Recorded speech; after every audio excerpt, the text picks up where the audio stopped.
nous élevons la voix pour l'adorer. L'agneau est souverain, car il est glorieux et digne de régner. L'agneau est souverain. Nous élevons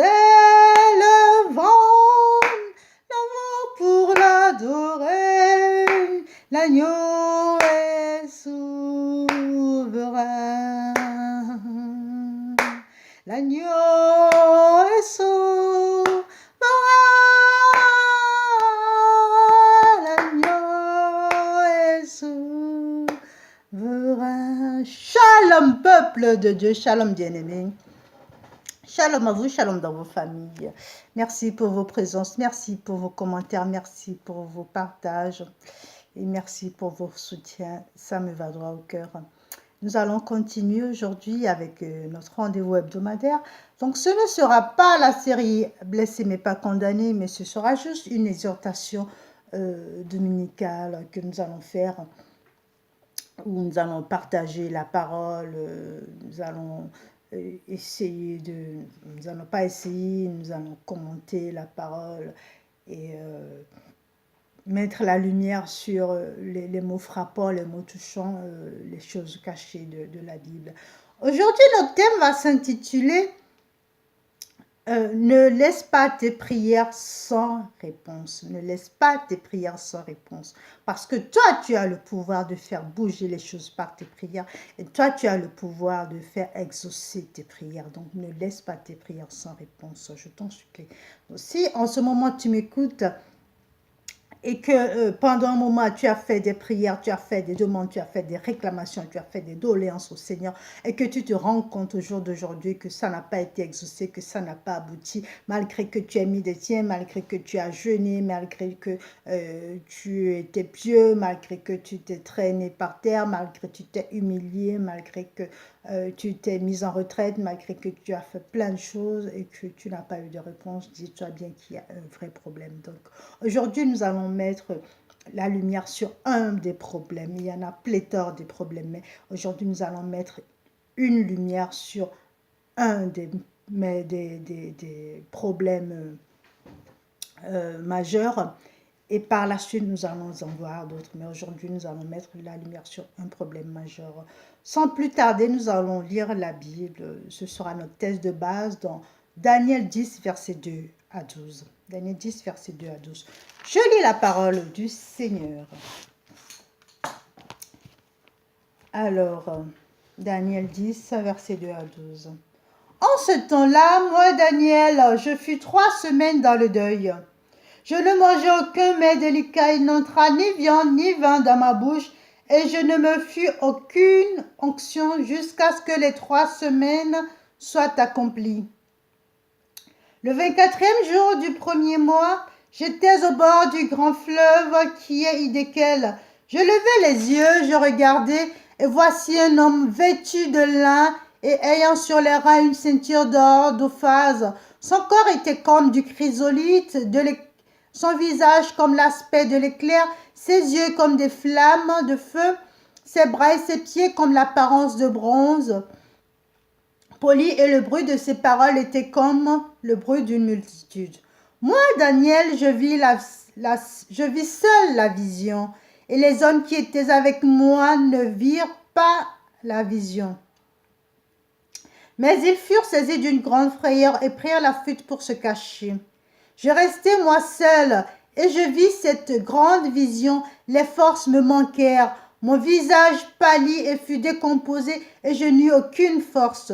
J'entendis le son de ses paroles, et comme j'entendais le son de ses paroles, je fus frappé d'étourdissement la face contre terre. Et voici qu'une main me toucha et me mit tout tremblant sur mes genoux, sur les paumes de mes mains.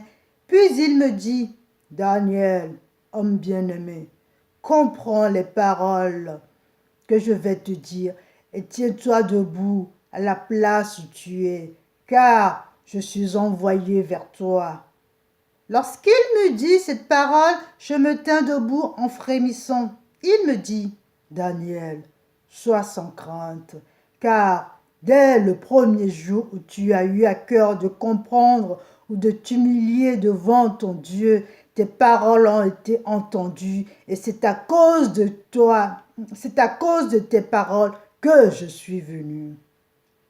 Le chef du royaume de Perse m'a résisté 21 jours, mais voici que Michel, l'un des principaux chefs, est venu à mon secours et je suis demeuré là auprès des rois de Perse.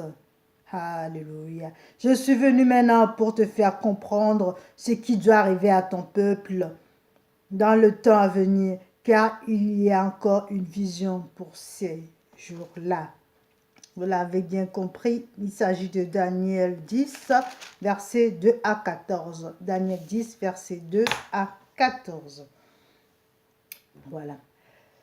Donc, il s'agit de Daniel. Daniel, quand il avait à cœur, qu'est-ce que la Bible nous dit? Je reprends le début. En ce temps-là, Daniel, moi, Daniel, je fus 3 semaines dans le deuil. Ok? Je ne mangeais aucun mets, il n'entra ni viande, ni vin dans ma bouche. Ok? Excusez-moi. Il n'entra ni viande, ni vin dans ma bouche. Jusque-là, tout va bien. Mais alors, quand nous prenons les paroles du chef de l'ange Michael, parce que là, c'est l'ange Michael qui parle. L'ange Michael, qu'est-ce qu'il lui dit? Dès le premier jour où tu as eu à cœur de comprendre et de t'humilier devant ton Dieu. Bien-aimé. Qu'est-ce que je viens t'annoncer aujourd'hui? Je viens t'annoncer aujourd'hui que toi qui es en train de pleurer, toi qui es en train de gémir, toi qui es en train de déprimer, de chercher des solutions partout, toi qui t'es agenouillé et qui a hurlé à ton Père, Abba, Père, toi qui as humilié ton corps par le jeûne, par toutes sortes de choses pour te repentir devant ton Dieu. Dès l'instant où tu avais l'intention de faire tout ça, le Seigneur, il a eu pitié de toi. Il a répondu à ton appel, à ta prière. Ok? C'est ce que l'ange de Perse nous dit. Dès l'instant, dès le premier jour où tu as eu à cœur de comprendre, c'est-à-dire, tout est dans la prise de conscience. Ok? Tu peux commettre pléthore de fautes. Tu commets des crimes, des drames, voilà, violence sur violence. Dès le jour où tu prends conscience et que tu reviens à ton Père, que tu te dis, bon, cette semaine, je vais m'humilier, je vais jeûner, je vais me recueillir devant la face du Père, je vais me retirer de toutes sortes de choses, de toute idolâtrie, je vais me retirer, je vais me mettre devant la face de mon Père.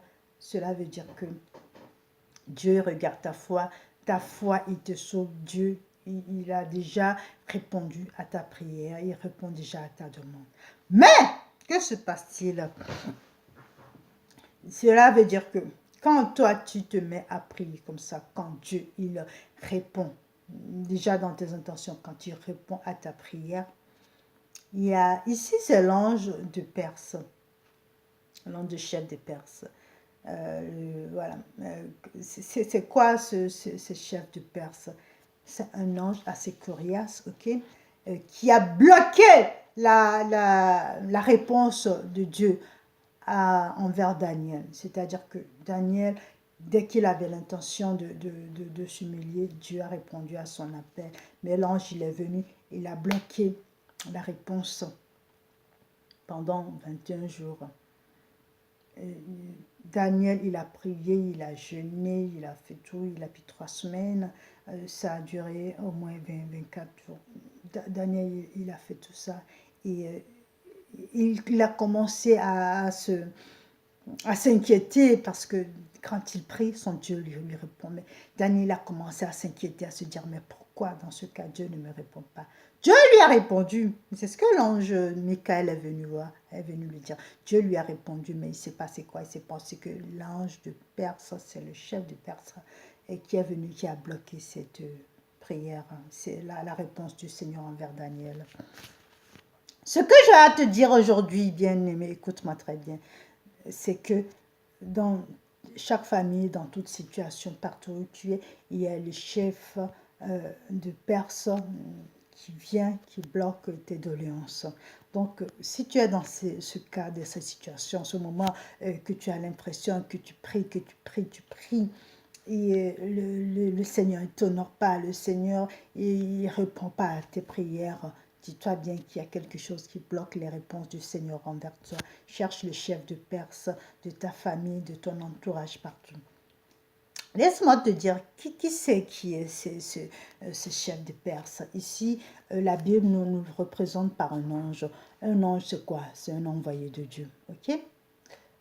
Le chef de Perse dans nos vies, dans nos familles, dans nos entourages, c'est toutes sortes de choses. Dans ta famille, le chef de Perse peut être l'homme fort de la famille qui ne veut pas que cette famille avance. Donc, ici, c'est esprit contre esprit. Je m'entends bien. Je parle de esprit contre esprit. Donc, on verra par la suite la parabole de l'ivraie. Ça illustre aussi bien.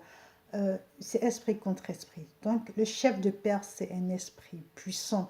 C'est l'homme fort de la famille qui a été envoyé pour bloquer toutes sortes de bonnes choses dans ta famille. Donc, toi, tu vas venir, tu vas prier.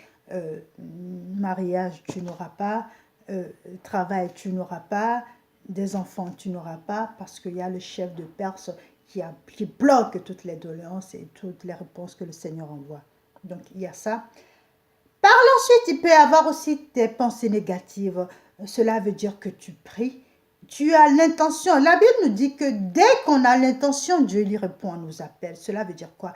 Que quand tu as l'intention, je ne sais pas si ça vous arrive, mais la plupart du temps, quand on a une très bonne intention, c'est-à-dire que l'Esprit Saint nous met en la tête. Mais tu sais, cette semaine, tu peux jeûner et puis faire cette prière pour te repentir et Dieu, il va t'aider. Tout de suite après, tu vas avoir une autre idée qui va te dire non, mais tu sais, tu es trop fatigué. Non, mais tu as vu ta tension elle est basse, mais puis tu es fatigué, et puis ton poulet bas, non, et oh, ne t'amuse pas à faire ça, mais tu vas crever. Non, mais arrête. Ça, c'est les mauvaises pensées. Et ça, c'est aussi l'ange de Perse qui fait ça. Amen. Donc, nous sommes en train d'identifier l'ange de Perse dans nos vies, dans nos familles. Ok? Donc, ça peut être l'homme fort de la famille. Ça peut être aussi identifié à nos mauvaises pensées, les mauvaises pensées que Satan nous envoie pour dire non, ça ne fait pas ça. Parce qu'il sait que quand tu vas jeûner, quand tu vas te mettre en retrait pour l'Éternel, ça va être bénéfique. Le Seigneur va te bénir de fond en comble. Donc, il ne veut pas. Alors, il va tout de suite te dire mais t'as vu comme t'es fait, t'as vu comme t'es fatigué, t'es pâle, t'es anémié, non, et non, tu peux pas jeûner. Mais non, mais ça va pas, non. Et puis, mais tu sais, c'est période de fête, mais tout le monde est en train de fêter. Non, ne te prive pas. Et puis tu te dis, ouais, j'abandonne. Donc, méfiance. Ça aussi, c'est l'ange de Perse. Mais il y a aussi les mauvaises alliances que nous avons avec nos amis, nos entourages, les mauvaises alliances, des mauvais alliés, les gens qui te conseillent mal, des gens qui vont te dire « Oh, mais tu sais, si tu fais ça, non, ça ne va pas le faire. Hein. Mais tu sais, tu es seul, tu as des enfants. Non, et non, mais ne va pas t'amuser à faire ça. Non, ça n'ira pas. » Alors que le Seigneur, l'Esprit Saint t'a mis à cœur de venir à lui, de jeûner, de mettre tout de côté. Et toi, tu vas dire, non, écoute, je ne vais pas faire ça parce que ça ne va pas. Bien-aimé, je vous donne des exemples concrets.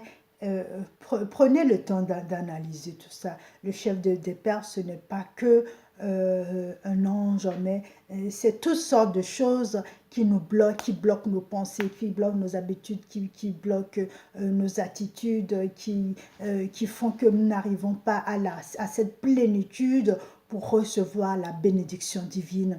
Dieu est là, Dieu veut vous bénir, Dieu veut nous bénir. Dès que nous avons l'intention de nous rapprocher de lui, lui, il est tellement content qu'il veut nous bénir. Mais qu'est-ce qui se passe? Voilà, nous avons toutes sortes de mauvaises habitudes, nous avons des appréhensions. Oui, mais bon, si je commence à être réglo, mais je ne vais plus avoir rien. Je donne l'exemple d'une femme de mauvaise vie qui fréquente pas mal d'hommes pour avoir de l'argent, voilà, on va dire une femme de plaisir, ok, qui fréquente des hommes pour avoir de l'argent. Admettons, c'est quelqu'un qui gagne 5 000 francs, 5 000 euros par mois, ok. Maintenant, cette femme, Dieu lui a mis à cœur, abandonne cette vie, reviens à moi, trouve un travail normal, je vais te bénir. Donc, les anges de Perse de cette femme, ça va être quoi? L'angoisse de ne plus gagner les mêmes sommes, l'angoisse d'être au chômage carrément, de ne rien trouver, l'angoisse de ne pas pouvoir payer les factures, de ne pas pouvoir se faire plaisir par la suite, faire des voyages, l'angoisse de ne pas pouvoir donner à manger à ses enfants si elle a des enfants, l'angoisse de ne pas voilà, avancer dans la vie quotidienne, voilà, tout ça c'est l'ange de Perse. Donc, quand tu as une très bonne intention comme ça, dans l'ange de Perse va te dire yeah, mais tu as vu tout ça que tu as comme facture, mais tu as vu tes enfants, mais ils vont comment vont-ils se nourrir, comment vont-ils se vêtir, mais tu sais que tu as aussi l'école à payer, mais tu sais que ça, t'as ça. L'ange de Perse, il va venir, va te mettre plein d'idées dans la tête, tu vas te dire non, je ne peux pas être dans le droit chemin. C'est sûr, être sur le droit chemin, c'est faire des concessions. Si tu ne fais pas de concessions, tu ne peux pas atterrir dans le bras de ton sauveur, être dans la plénitude. Tu ne peux pas, donc il faut faire des concessions. Pour faire des concessions, il y a des risques à prendre. Mais si tu décides de ne pas prendre des risques, bien aimé, tu ne peux pas évoluer, tu ne peux pas avancer. C'est là que le chef de Perse entre en conflit avec nous-mêmes. Donc, nous avons vu l'homme fort de la famille en tant qu'ange de Perse, nous avons vu les pensées mauvaises, nous avons vu les mauvaises habitudes, les mauvais conseils de notre entourage, les mauvais alliés. Nous avons aussi des habitudes récurrentes. Oui, bon, voilà, comme l'histoire de cette femme. Cette femme, elle a l'habitude de gagner. Bon, allez hop, je vais encore le faire.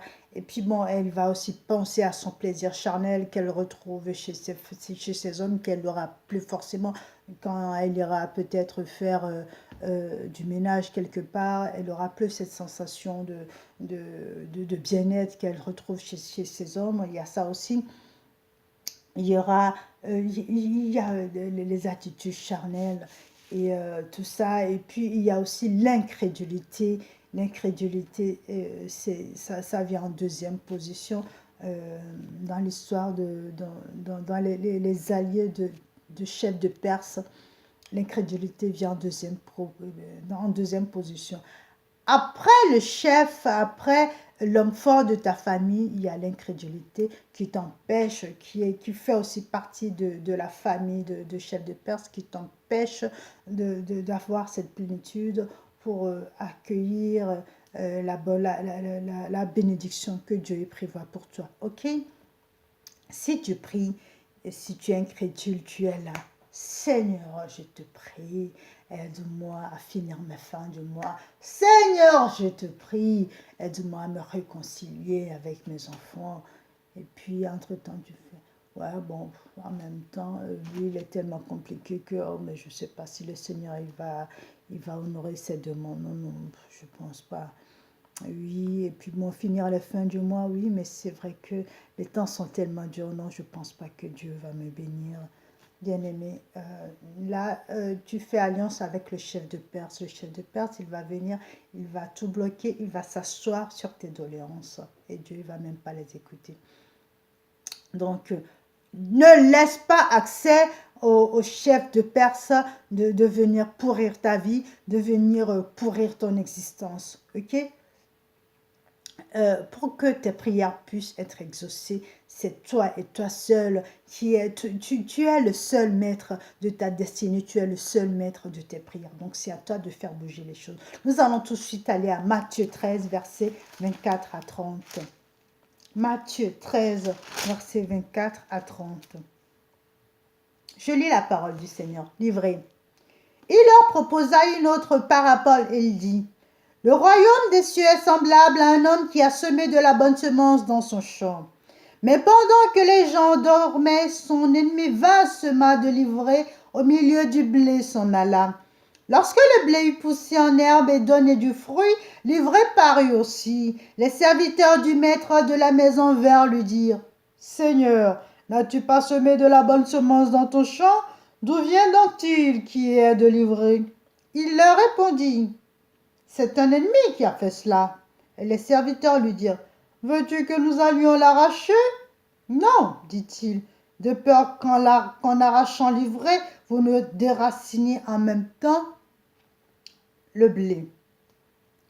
Laissez-moi croître ensemble l'un et l'autre jusqu'à la moisson, et à l'époque de la moisson, je dirai au moissonneur, arrachez d'abord l'ivraie et liez-la en gerbe pour la brûler, mais amassez le blé dans mon grenier. » Alléluia.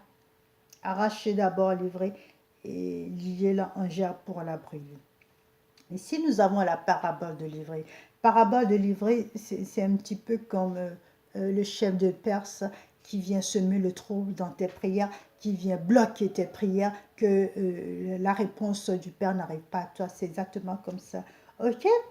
Le semeur, il a semé du bon blé, du vrai blé. Et le blé a commencé à pousser, à donner du fruit. Et subitement, qu'est-ce qu'il y a? Il y a l'ivraie. L'ivraie, c'est quoi? L'ivraie, c'est ce chef de Perse qui vient semer la zizanie dans tes prières, qui vient te voler ce que le Seigneur il t'a donné comme réponse, qui vient te voler la bénédiction que tu reçois par rapport à tes prières. L'ivraie là, il vient non seulement voler la bénédiction, mais il sème la confusion. Il sème la confusion. Donc, le fait, c'est que quand l'ivraie est là, quand l'ivraie vient pousser avec le vrai blé, tu ne peux pas arracher et l'ivraie et le vrai blé. Et c'est ce qui arrive. Laissez croître ensemble l'un et l'autre jusqu'à la moisson, et à l'époque du moisson, je dirais au moissonneur, arrachez l'ivraie. Ok? Donc, tu as tes prières que tu as semées qui produisent du fruit, et l'ivraie vient, il commence à mettre les bâtons dans les roues. L'ivraie, il vient s'entourner, s'enraciner autour du vrai blé pour que le blé ne monte pas, pour qu'il n'y ait pas de fruits. Alors quand l'ivraie vient dans un champ, je ne sais pas s'il y en a qui ont eu l'occasion de voir ça, quand l'ivraie vient dans un champ, tout ce qui est fruit, ça commence à dépérir. On voit des fleurs jaunes, on voit des racines qui commencent en train de pourrir parce que l'ivraie ne veut pas que le blé pousse. L'ivraie ne veut pas qu'il y ait de fruits. L'ivraie, il vient prendre la place, il vient semer la zizanie, il vient troubler, il vient arrêter la croissance du blé. Bien aimé, c'est exactement ce que le chef de Perse vient faire.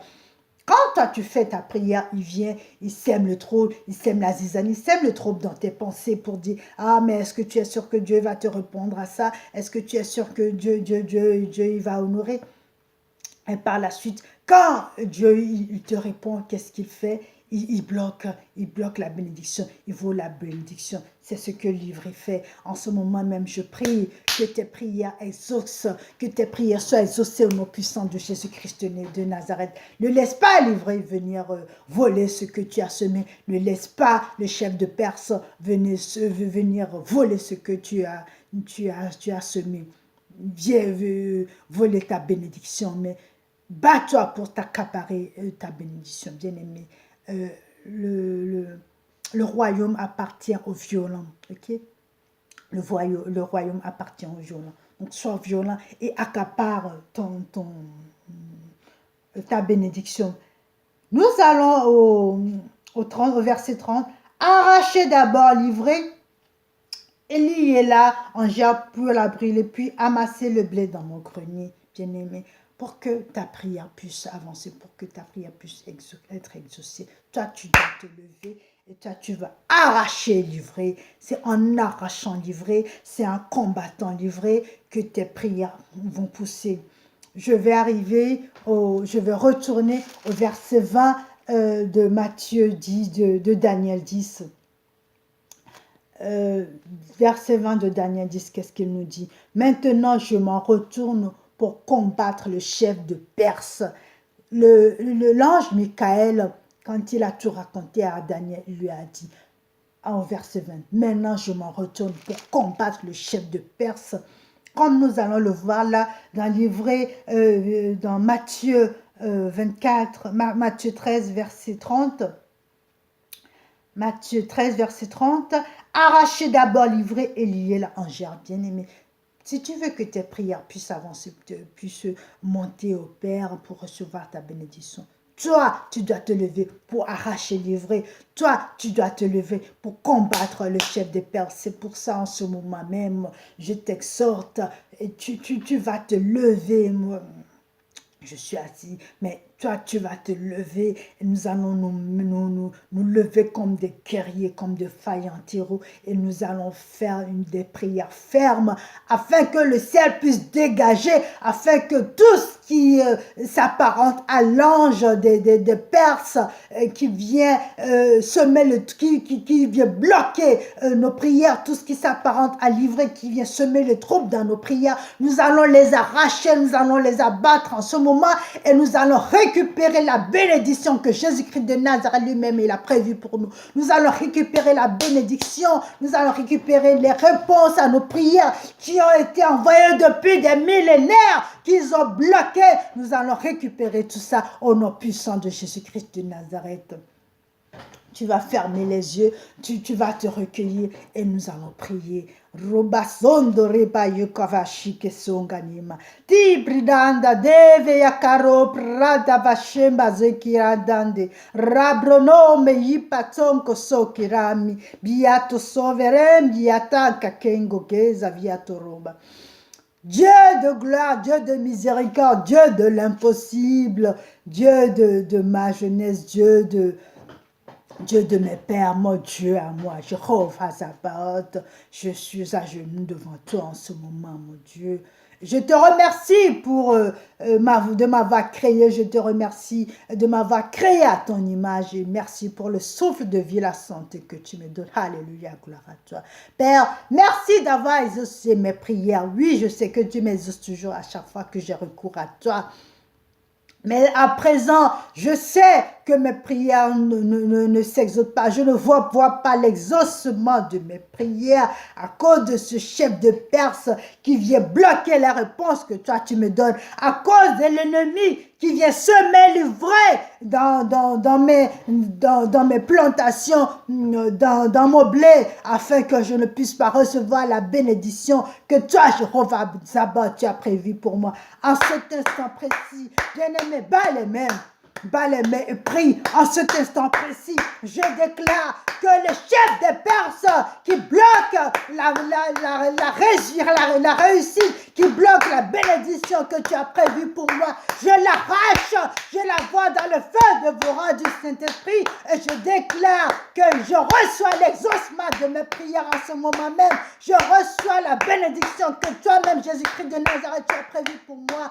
Je t'arrache cet ivraie, je l'envoie dans le feu dévorant, là où il est condamné à perpétuité, jusqu'à ce que tu reviennes sur terre. Ce que je déclare, c'est ce qui arrivera. Au nom puissant de Jésus-Christ de Nazareth, je déclare en ce moment même que je reçois la bénédiction. J'avance avec la bénédiction du Saint-Esprit, car le chef des Perses est sous mes pieds en ce moment. Le chef des Perses est sous mes pieds. Je l'ai arraché, car Jésus-Christ de Nazareth, il m'a donné le pouvoir de marcher sur les serpents, sur les scorpions, sur la spie. C'est pour ça que je marche sur le chef des Perses en ce moment et je reçois la bénédiction que Jésus-Christ de Nazareth a prévue pour moi. Cose dandero prare vaye meshi kasunga zebiratonda no mashi bazokira pionoma. Bien-aimé, en ce moment même, là où tu me regardes, où tu me côtoies, tu es une femme Tu as demandé au Seigneur depuis un bon moment, ça fait de cela 3 mois que tu lui as demandé un enfant. Le Seigneur, il t'a répondu, et ce sera un garçon. Le Seigneur, il t'a répondu. Mais le chef de Perse, il est venu, il a bloqué cette réponse. En cet instant même, je prie que cet enfant puisse descendre dans ton ventre afin que tu puisses concevoir. J'arrache le chef de Perse de ta famille. J'envoie cette réponse. Je prie en ce moment même que cet enfant, cette réponse descende dans ton ventre. En ce moment que tu puisses témoigner de la grandeur du Seigneur Tout-Puissant. Prie le Saint-Esprit. Bénis le Saint-Esprit parce que tu vas bientôt concevoir. Bien-aimés, priez inlassablement parce que il y a bon nombre qui regardent, qui écoutent en ce moment, qui ont eu des problèmes à cause des chefs de Perse, à cause de l'ennemi qui a semé livré dans vos prières, dans vos semences, dans toutes les réponses que Dieu vous a envoyées. Priez pour récupérer ces prières afin que le Seigneur puisse encore intervenir. Mais il y a bon nombre d'entre vous qui vont encore témoigner de la grâce, de la puissance du Saint-Esprit dans un laps de temps, dans quelques mois, dans quelques semaines. Vous allez encore recevoir des bénédictions, pas mal de bénédictions qui vont tomber. Parce que là, en ce moment même, le chef de Perse, il a pris la fuite. Alléluia. Le chef de Perse de ta famille, le chef de Perse qui bloque tout ce que tu as demandé au Seigneur, il a pris la fuite. Donc, bientôt, tu témoigneras de la grandeur du Seigneur dans ta vie. Demeure béni et n'oublie pas, nous avons un Dieu, le Dieu le plus fort, le Dieu le plus merveilleux. Ne l'oublie pas. Béni, demeure béni. Amen.